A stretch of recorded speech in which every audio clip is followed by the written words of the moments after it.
Assalamualaikum warahmatullahi wabarakatuh. Kami dari kelompok 4, mata kuliah Rekayasa Perangkat Lunak kelas F, ingin mempresentasikan tugas kelompok kami pada pertemuan kelima. Perkenalkan, saya Alfian Dwi Sanjaya, 2008 10 10 100. Perkenalkan, saya Ivan Christopher dengan 3 digit NPM terakhir 086. Perkenalkan, nama saya Muhammad Ahmad Fitriansyah dengan 3 digit terakhir NPM 095. Perkenalkan, nama saya Adil Sandiwardani dengan NPM 021. Oke, pada kesempatan kali ini kita akan presentasikan chapter 5 dan 6 dari buku System Engineering Fundamentals. Chapter 5 berisi analisis dan alokasi fungsional, chapter 6 sintesis desain. Yang pertama, analisis dan alokasi fungsional. Analisis dan alokasi fungsional digunakan untuk mendefinisikan persyaratan kinerja dan fungsi tingkat yang lebih rendah secara berurutan, sehingga mendefinisikan arsitektur pada tingkat detail yang terus meningkat. Persyaratan sistem dialokasikan dan didefinisikan dalam detail yang cukup untuk memberikan desain dan verifikasi kriteria untuk mendukung desain sistem yang terintegrasi.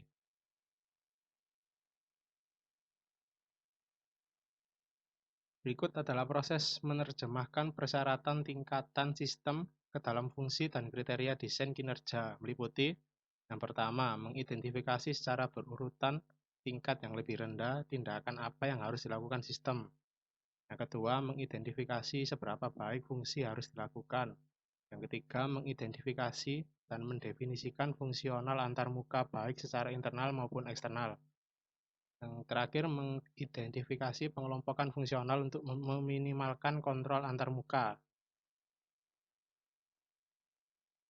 Yang kelima ini menentukan karakteristik fungsional dari komponen yang ada atau yang diarahkan dalam sistem dan memasukkannya ke dalam analisis dan alokasi. Yang keenam, menentukan pendekatan fungsional alternatif untuk memenuhi persyaratan.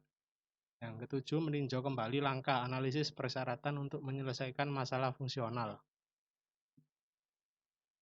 Kemudian, fungsional partition and requirement loop.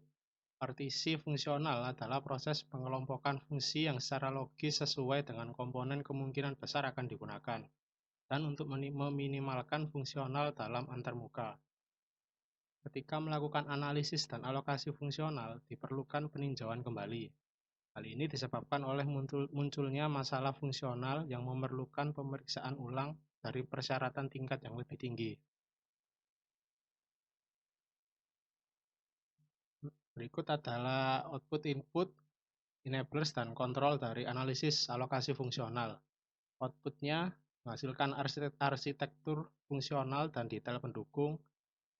Melalui input-output dari analisis persyaratan sebelumnya, enablers, decision database, alat dan model seperti QFD, Functional Flow Block Diagrams, IDEF, N2 Charts, Requirement Allocation Sheet, Timelines, Data Flow Diagram, State atau Mode Diagrams, Behavior Diagrams. Dan untuk kontrolnya yaitu GFE, COTS, dan Reusable SRW, SRW. Konsep sistem dan pilihan subsistem, dan terakhir prosedur organisasi.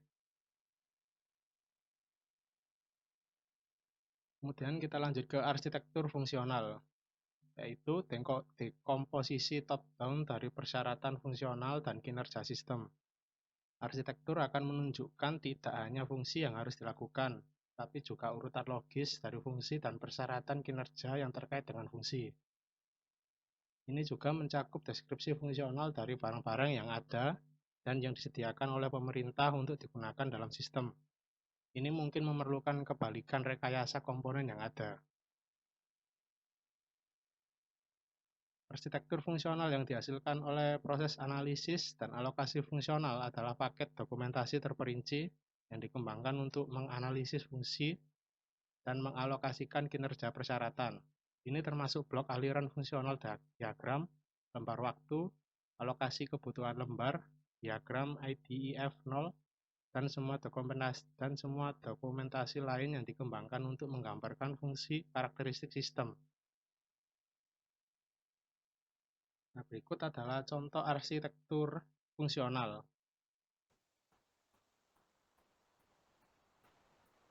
Oke, berikutnya akan saya lanjutkan contoh arsitektur fungsional penjelasan. Di sini pada tingkatan pertama itu ada fungsional dasar persyaratan. Kemudian pada tingkatan kedua ada transportasi dan komunikasi menunjukkan sebagai fungsi paralel. Kemudian tingkatan ketiga menampilkan dekomposisi dari fungsi transportasi. Dan kesimpulan dari chapter 5 ini, analisis fungsional dimulai dengan output dari analisis persyaratan, yaitu identifikasi persyaratan fungsional dan kinerja tingkat yang lebih tinggi. Analisis dan alokasi fungsional terdiri dari dekomposisi fungsi tingkat yang lebih tinggi untuk tingkat yang lebih rendah, dan kemudian alokasi persyaratan terhadap fungsi-fungsi tersebut. Ada banyak alat yang tersedia untuk mendukung pengembangan arsitektur fungsional, seperti sebagai diagram blok aliran fungsional, garis waktu lembar analisis, lembar alokasi kebutuhan, definisi terintegrasi, dan lain-lain. Penggunaan alat yang diilustrasikan dalam bab ini tidak wajib, tetapi proses yang diwakilinya adalah yang pertama, tentukan urutan tugas dan hubungan. Di sini menggunakan diagram blok aliran fungsional atau FFBD. Kemudian yang kedua, tentukan proses dan aliran data menggunakan IDEF0 diagram. Kemudian yang ketiga, tentukan urutan waktu kritis, waktu fungsi. Di sini menggunakan TLS. Dan yang terakhir, mengalokasikan kinerja dan menetapkan ketertelusuran persyaratan kinerja, atau di sini menggunakan RAS. Kemudian di sini fungsional flow block diagram. Tujuan dari diagram blok aliran fungsional atau FFBD ini adalah untuk menggambarkan persyaratan sistem di istilah fungsional. Tujuannya FFBD ini disusun untuk memastikan bahwa semua fungsi siklus hidup tercakup, semua elemen sistem diidentifikasi dan didefinisikan. Kemudian persyaratan dukungan sistem diidentifikasi untuk fungsi sistem tertentu.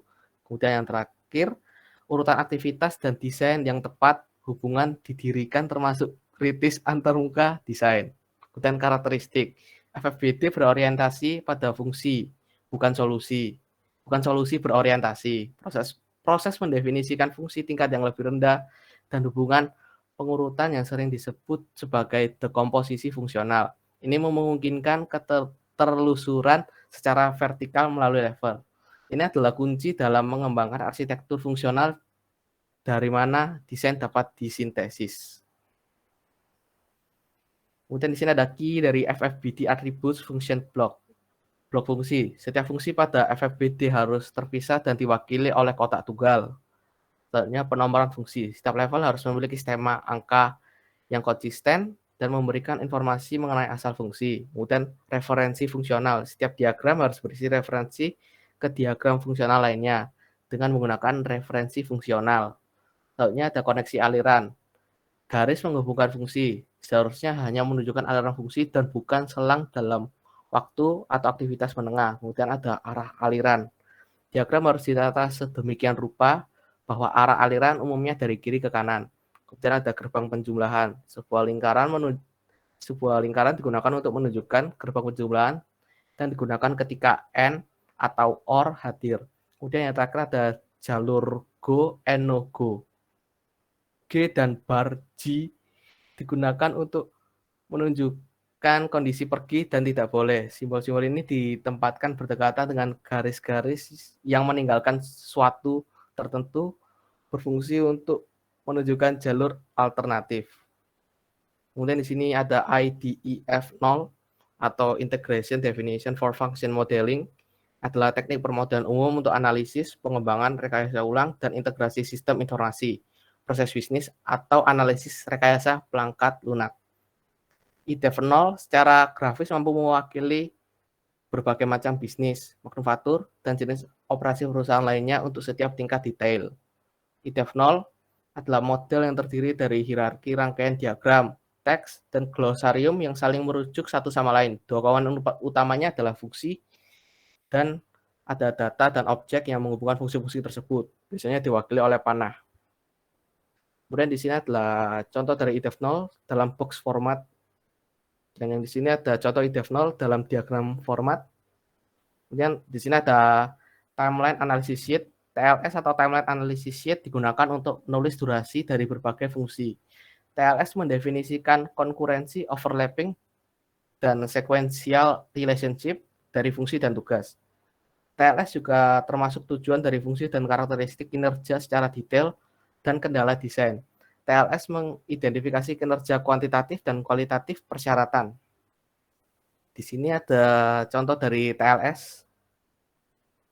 Nah, selanjutnya akan dijelaskan oleh teman saya. Ya, selanjutnya ada requirement allocation sheet, yang dimana atau lembar alokasi persyaratan yang mendokumentasikan koneksi antara fungsi dan kinerja yang dialokasikan, serta sistem fisiknya. Lembar ini juga berfungsi sebagai penelusuran antara analisis fungsional dan juga alokasi dan sintesis desain.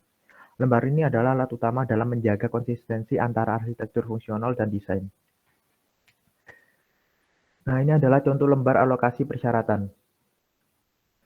Selanjutnya ada sintesis desain. Sintesis desain adalah aktivitas kreatif yang mengembangkan arsitektur fisik yang mampu melakukan fungsi yang diperlukan dalam batas parameter kinerja yang telah ditentukan. Nah, karena mungkin ada beberapa perangkat keras atau arsitektur perangkat lunak yang dikembangkan untuk memenuhi dan diberikan serangkaian persyaratan fungsional dan kinerja. Sintesis menetapkan panggung untuk studi perdagangan untuk memilih yang terbaik di antara calon arsitektur.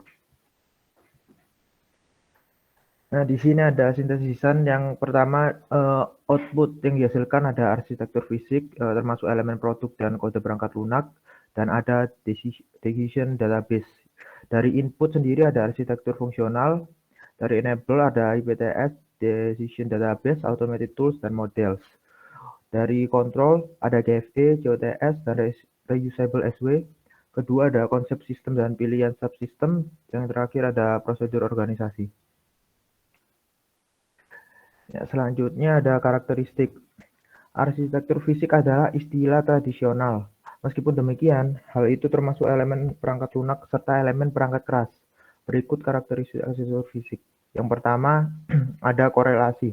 Korelasi dengan analisis fungsional mengharuskan setiap komponen fisik atau perangkat lunak memenuhi setidaknya satu persyaratan fungsional.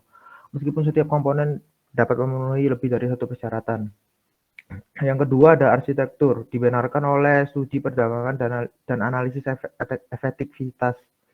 Yang ketiga ada sebuah produk WBS dikembangkan dari fisik arsitektur. Keempat ada metrik dikembangkan untuk melacak kemajuan di antara KPP. Yang terakhir ada semua informasi pendukung didokumentasikan dalam basis data. Ya, selanjutnya ada desain modular. Desain modular dibentuk dengan mengelompokkan komponen yang melakukan fungsi independen tunggal atau tugas logis tunggal. Memiliki satu pintu masuk dan keluar poin dan dapat diuji secara terpisah. Nah, pengelompokan fungsi terkait memfasilitasi pencarian modular solusi desain dan selanjutnya meningkatkan kemungkinan bahwa pendekatan sistem terbuka dapat digunakan dalam arsitektur produk. Nah, atribut yang diinginkan dari unit modular ada meliputi kopling rendah, kohesi tinggi, dan konektivitas yang rendah. Kopling antar modul adalah ukuran dari mereka yang saling berketergantungan atau jumlah informasi dibagi antara dua modul. Untuk modul decoupling memudahkan risiko pengembangan dan membuat modifikasi selanjutnya menjadi lebih mudah diterapkan. Kohesi juga disebut mengikat adalah kesamaan tugas yang dilakukan dalam modul.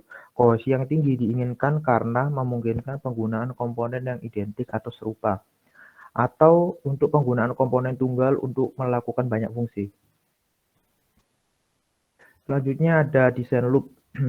Desain loop melibatkan meninjau kembali fungsional arsitektur untuk memverifikasi bahwa arsitektur fisik dikembangkan dengan konsisten dan fungsi dan persyaratan kinerja. Ini adalah pemetaan antara arsitektur fungsional dan fisik.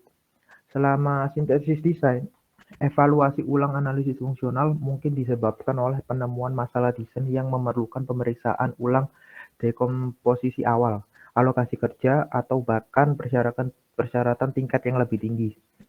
Ini masalah mungkin termasuk identifikasi yang menjanjikan, solusi fisik, atau peluang sistem terbuka yang memiliki karakteristik yang fungsional dan berbeda.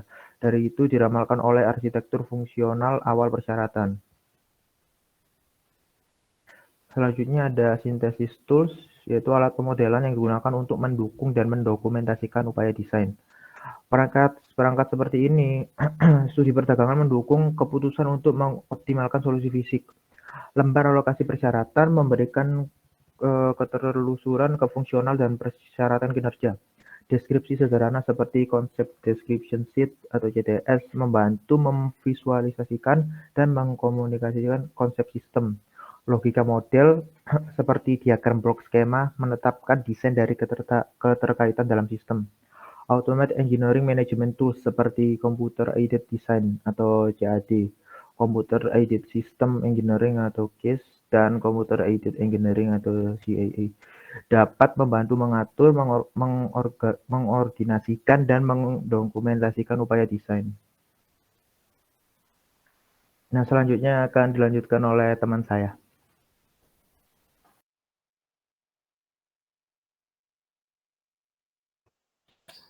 Lalu kesimpulannya yaitu sintesis dimulai dengan output dari analisis fungsional dan alokasi atau arsitektur fungsional. Arsitektur fungsional diubah menjadi arsitektur fisik dengan mendefinisikan komponen fisik yang diperlukan untuk melakukan fungsi yang diidentifikasi dalam analisis fungsional dan alokasi. Banyak alat tersedia untuk mendukung pengembangan arsitektur fisik, seperti CDS, CBD, dan RAS. Spesifikasi dan produk WBS diturunkan dari arsitektur fisik. Lalu konsep description sheet. Lembar deskripsi konsep menjelaskan atau dalam bentuk teks atau grafik, pendekatan teknis atau konsep desain dan menunjukkan bagaimana sistem akan diintegrasikan untuk memenuhi persyaratan kinerja dan fungsional. Berikut adalah contoh dari CDS. Lalu ada schematic block diagram. Schematic block diagram atau disebut SBD menggambarkan komponen perangkat keras dan perangkat lunak serta keterkaitannya. Mereka dikembangkan secara berturut-turut lebih rendah saat analisis berlanjut untuk menentukan level yang lebih rendah dari fungsi dalam persyaratan tingkat yang lebih tinggi. Ini persyaratan dibagi lagi dan dialokasikan menggunakan Requirement Allocation Sheet atau RAS. SBD memberikan visibilitas elemen sistem terkait dan ketertelusuran ke RAS, FFBD, dan dokumentasi rekayasa sistem lainnya. Gambar berikut menunjukkan bagaimana komponen dan hubungan di antara mereka disajikan pada diagram. Versi yang diperluas adalah biasanya dikembangkan yang menampilkan fungsi rinci yang dilakukan dalam setiap komponen dan penggambaran rinci keterkaitan mereka. SBD yang diperluas juga akan mengidentifikasi nomor WBS terkait dengan komponen. Berikut yaitu contoh dari schematic block diagrams. Lalu ada Requirements Allocation Sheet atau yang disebut dengan RAS. Dimulai pada analisis fungsional dan alokasi diperluas dalam sintesis desain, kemudian didokumentasikan di antara hubungan fungsional, persyaratan, dan sistem fisik. Ini menyediakan ketertelusuran antara analisis fungsional dan kegiatan alokasi dan sintesis.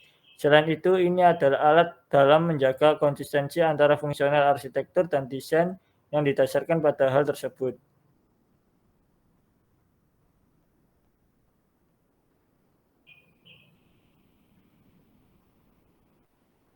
Berikut merupakan contoh dari RAS. Sekian presentasi dari kelompok kami. Kurang lebihnya kami mohon maaf. Wassalamualaikum warahmatullahi wabarakatuh. Terima kasih.